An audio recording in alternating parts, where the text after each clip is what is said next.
اس کا مطلب یہ ہے کہ ہماری جو بات ہے اس میں وزن ہے، اور ہم یہ بات برملا عرض کریں گے کہ ان علاقوں میں، قبائلی علاقوں میں یا جہاں پر جمعیت علماء اسلام کے پاکٹس ہیں، وہاں پر جب انتخابی مہم چلائے جائیں گے تو یقیناً یہ خدشات ہوں گے، اور بلوچستان میں خود ہمارے تمام رہنماؤں پر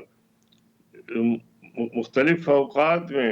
خودکش حملے ہوئے ہیں۔ اس لیے ہم سمجھتے ہیں کہ اس بات کو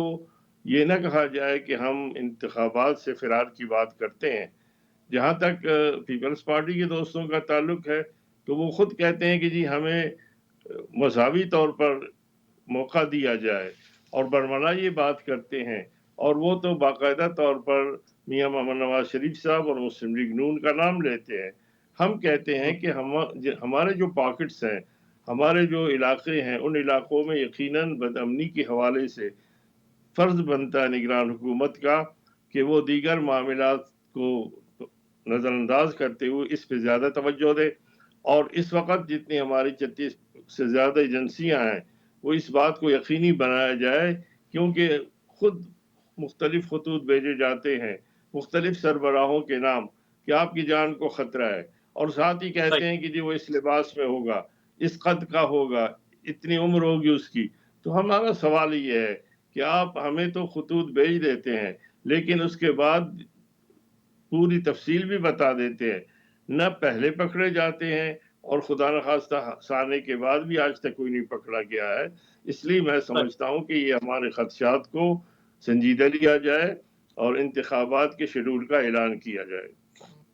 بالکل ٹھیک ہے۔ حافظ صاحب یہ فرمائے گا کہ مولانا صاحب کی اور نواز شریف صاحب کی جو لاہور میں ملاقات ہوئی، اس میں خبریں سامنے آئی کہ سینٹ انتخابات اور صدارتی انتخاب، یعنی جب نئی پارلیمان آئے گی تو وہ صدر کا بھی انتخاب کرے گی، اس پر بھی بات ہوئی ہے۔ تو کیا مولانا فضل الرحمان صاحب پھر آئندہ صدارتی امیدوار ہوں گے مسلم لیگ نون کے جے یو آئی کے مشترکہ؟ دیکھیے، پہلے بات تو یہ کہ انٹرو میں آپ نے کہا کہ انتخابی اتحاد ہوا ہے۔ آپ کے علم میں ہے اور سب جانتے ہیں کہ انتخابی اتحاد اس کو کہتے ہیں کہ جماعتوں کے تمام امیدوار ایک نشان پر لڑیں اور ایک ہی کمپین چل رہا ہے اسی طریقے سے، اور ایک ہی منشور اور ایک ہی جھنڈے تلے الیکشن لڑیں۔ جہاں تک جے یو آئی اور مسلم لیگ نون کا تعلق ہے تو انتخابی اتحاد نہیں، البتہ یہ بات شروع میں طے ہوئی تھی جب اسلام آباد میاں محمد نواز شریف صاحب اپنے وطن واپسی کے بعد مولانا فضل الرحمان سے ملاقات کے لیے تشریف لائے تھے۔ اس وقت میں بھی موجود تھا، تو انہوں نے کہا تھا کہ ہم آپس میں انتخابات کے حوالے سے بھی تعاون کو جاری رکھنا چاہتے ہیں۔ تو اس ضمن میں کمیٹیاں بنائی گئی ہیں تاکہ وہ کسی علاقے میں جو ایڈجسٹمنٹ ہے سیٹ کی، اس کے متعلق جو ہے وہ گفت و شنید کی جا سکے۔ اس لیے میں سمجھتا ہوں کہ جہاں تک صدارتی انتخاب کا تعلق ہے تو ابھی تک تو خام مال بھی میسر نہیں ہے، نہ صوبائی اسمبلیاں ہیں، نہ قومی اسمبلی ہے، اور یہ الیکشن کے شیڈول ابھی تک دھند میں ہے، آیا نہیں ہے سامنے۔ الیکشن کا شیڈول آئے، اس کے بعد انتخابات اللہ کرے ہوں، منصفانہ ہو، اور پھر اکثریت ہو، اکثریت کے بعد صوبائی اسمبلیاں بھی قائم ہوں، پھر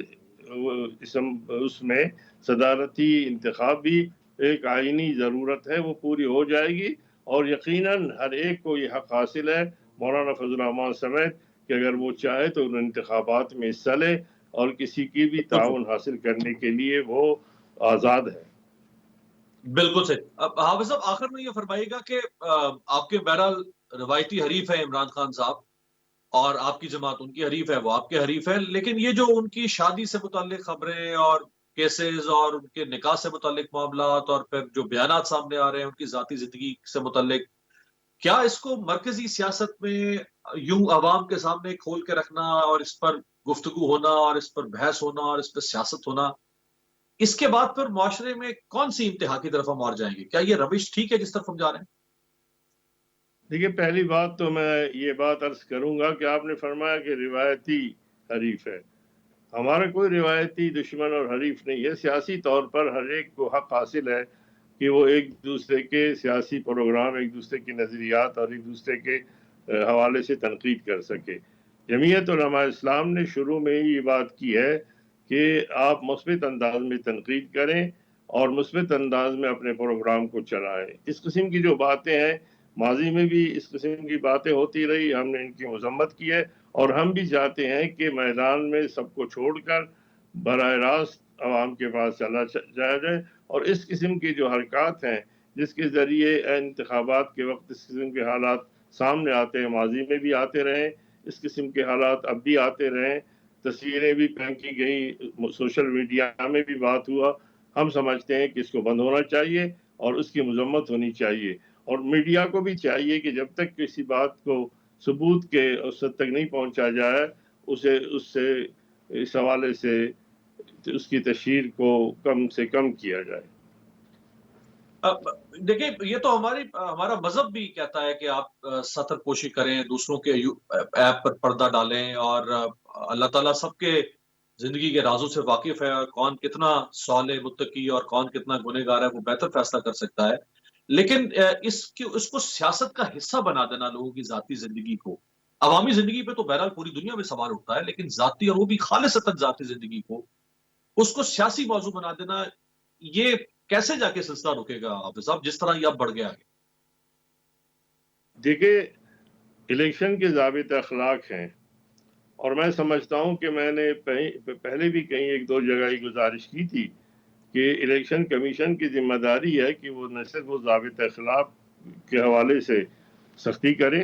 اور اس پہ تعدیبی کارروائیاں بھی کی جائے، اور میں ایک سیاسی ورکر کی حیثیت سے سمجھتا ہوں، اور 88 سے میں مختلف حوالوں سے الیکشن لڑتا رہا ہوں، الیکشن کمیشن کو چاہیے کہ وہ اس بارے میں باقاعدہ طور پر علیحدہ نہیں بلکہ سب کو اکٹھا کر کے بلا کر تنبیہ کرے کہ اگر اس قسم کے اقدامات کسی بھی جانب سے ہوں گے تو وہ پھر الیکشن کے لیے اسے ڈسکوالیفائی کر دیں گے، اور ان پہ سختی سے عمل کیا جائے تو یقیناً اس کا سدباب انتخابات سے پہلے ممکن ہو سکے گا۔ بہت بہت شکریہ حافظ حسین احمد صاحب، جمعیت علماء اسلام فضل الرحمان گروپ کے رہنما ہمارے ساتھ موجود تھے۔ ایک بریک پر جاتے ہیں، بریک سے واپسی پہ موسمیاتی تبدیلی کس طرح پاکستان سے لے کر پورے کرۂ ارض کے ماحول کو تباہ و برباد اور انسانی زندگیوں کو متاثر کر رہی ہے۔ بریک کے بعد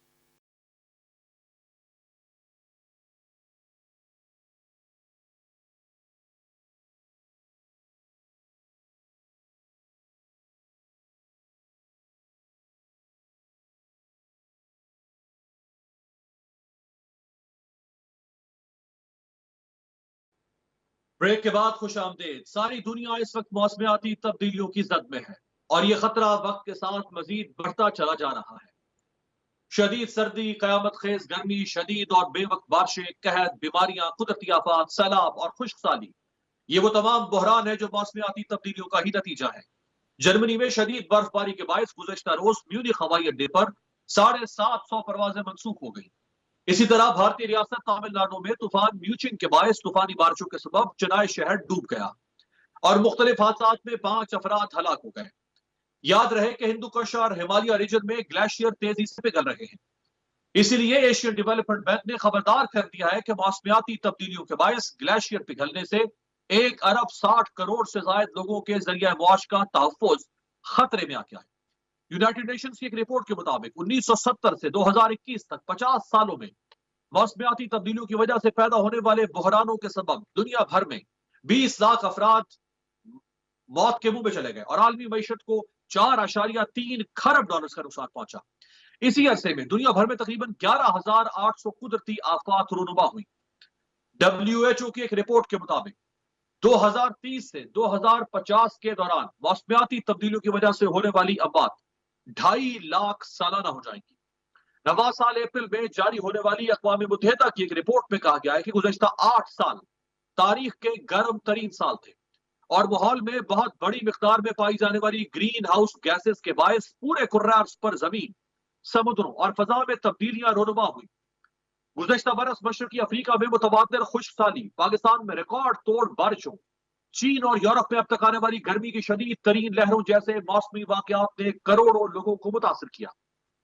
ان واقعات کے باعث غذائی عدم تحفظ میں اضافہ ہوا، بڑے پیمانے پر لوگوں نے نقل مکانی کی اور اربوں ڈالرز کا نقصان اور تباہی ہوئی۔ یہاں بنیادی سوال یہ ہے کہ آخر موسم کا مزاج کیوں بدل رہا ہے؟ اس کا سادہ سا جواب تو یہ ہے کہ درختوں اور جنگلات کے کٹاؤ، گاڑیوں اور صنعتوں کی وجہ سے پھیلنے والی آلودگی اور کئی عوامل کی وجہ سے فضا میں گرین ہاؤس گیسز یعنی کاربن ڈائی آکسائڈ اور میتھین وغیرہ کی وجہ سے کاربن کا اخراج ہوتا ہے، جس کی وجہ سے موسمی تغیرات رونما ہوتے ہیں۔ اور اگر ان عوامل پر قابو نہ پایا گیا تو آب و ہوا کی تبدیلی ہمارے طرز زندگی کو بدل دے گی، جس سے پانی کی قلت پیدا ہوگی اور خوراک کا بحران آئے گا۔ کچھ خطے خطرناک حد تک گرم ہوں گے اور دیگر سمندر کی سطح میں اضافے کی وجہ سے رہنے کے قابل نہیں رہیں گے۔ موسم میں شدت کی وجہ سے پیش آنے والے واقعات جیسے سردی اور گرمی کی لہر، بارشیں اور طوفان بار بار آئیں گے اور ان کی شدت میں اضافہ ہوگا۔ یہ لوگوں کی زندگیوں اور ذریعہ معاش کو ڈبو دیں گے۔ غریب ممالک کے شہریوں کے پاس حالات کے مطابق ڈھلنے کا امکان کم ہوتا ہے، اس لیے وہ سب سے زیادہ نقصان اٹھائیں گے۔ یہی وجہ ہے کہ دنیا بھر کی حکومتیں موسمیاتی تبدیلیوں پر قابو پانے والے عملی اقدامات کی طرف بڑھ رہی ہیں۔ گزشتہ دنوں دبئی میں ہونے والی اقوام متحدہ کی ماحولیاتی تبدیلی کانفرنس COP28 بھی اسی سلسلے کی ایک کڑی تھی۔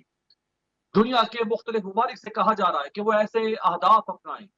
جو ان کے گرین ہاؤس گیسز کے اخراج کو اس صدی کے وسط تک صفر تک لے جائیں۔ پاکستان بھی موسمیاتی تبدیلی سے سب سے زیادہ متاثرہ دنیا کے 10 ملکوں میں شامل ہے۔ ورلڈ بینک نے پاکستان کے حالیہ سیلاب سے ہونے والے نقصانات کا تخمینہ 40 ارب امریکی ڈالرز لگایا تھا۔ شاید یہی وجہ ہے کہ IMF نے مطالبہ کیا ہے کہ پاکستان کا آئندہ بجٹ موسمیاتی تبدیلیوں کے تقاضوں کے مطابق ہونا چاہیے۔ یہاں ایک اہم بات یہ ہے کہ پاکستان سمیت زیادہ تر ترقی پذیر ممالک میں روایتی حکمران طبقے سائنسی اور عالمی رجحانات سے بالکل بے بہرا ہے۔ ایسے طبقات کی توجہ محض اقتدار کے حصول اور مال و دولت اکٹھا کرنے پر رہتی۔ ضرورت اس امر کی ہے کہ ترقی یافتہ ممالک کے ساتھ ساتھ تیسری دنیا کے ممالک بھی موسمیاتی تبدیلیوں اور گلوبل وارمنگ کے خطرات سے دنیا کو بچانے کے لیے اپنا بھرپور کردار ادا کریں۔ اس اہم مسئلے پر پوری دنیا کو شرق سے غرب تک اکٹھے ہونا پڑے گا اور دنیا کی تمام لیڈرشپ میں اتفاق رائے پیدا ہونے کی ضرورت ہے۔ آپ سے ملاقات ہوگی کل، دیکھتے رہیے گا جمہوریت۔